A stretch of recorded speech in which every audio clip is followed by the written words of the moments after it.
Yes, maybe life overdid the lesson for me and made $1 worth too much. And then the time came when it ruined my career as a fine actor.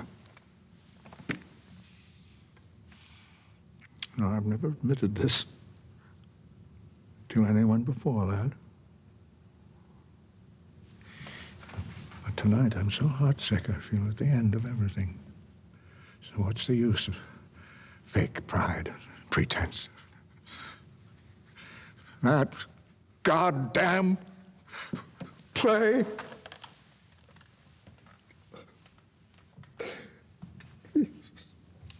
that I bought for a song and made such a great success in, a great money success. It ruined me with its promise of an easy fortune. I didn't want to do anything else. And when I finally woke up to the fact I'd become a slave to the damn thing, I did try other plays, but it was too late. They identified me with that one part. They didn't want to see me in anything else, and they were right, too.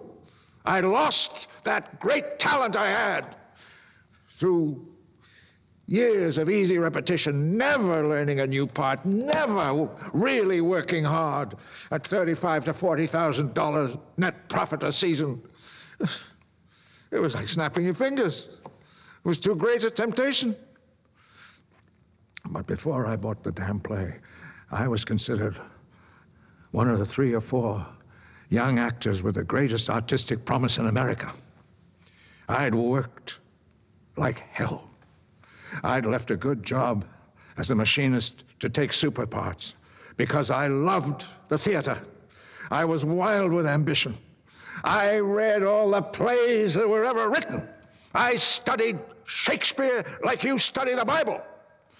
I educated myself. I got rid of an Irish brogue you could cut with a knife.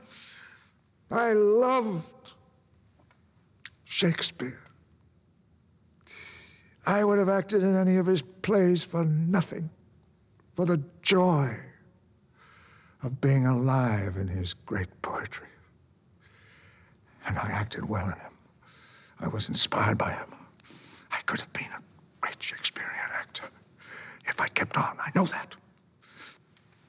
In 1874, when Edwin Booth came to the theater in Chicago where I was leading man, I played Cassius to his Brutus one night, Brutus to his Cassius the next, and Othello to his Iago, and so on. And the first night I played Othello, he said to our manager, "That young man is playing Othello better than I ever did."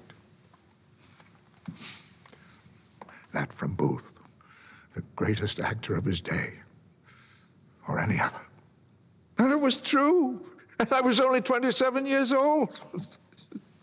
And as I look back on it now, that night was the high spot in my career. I'd had life where I wanted it. And after a time, I kept on upward with ambition. Hi, I married your mother. Ask her what I was like in those days. Her love was an added incentive to ambition. But a few years later, my good bad luck made me find the big moneymaker.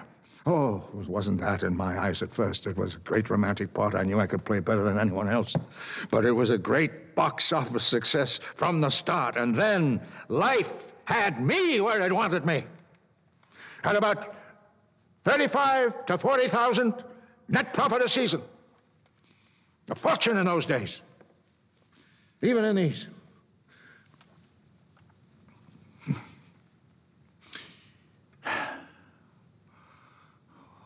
What the hell was it, I wonder, that I wanted to buy? It was worth.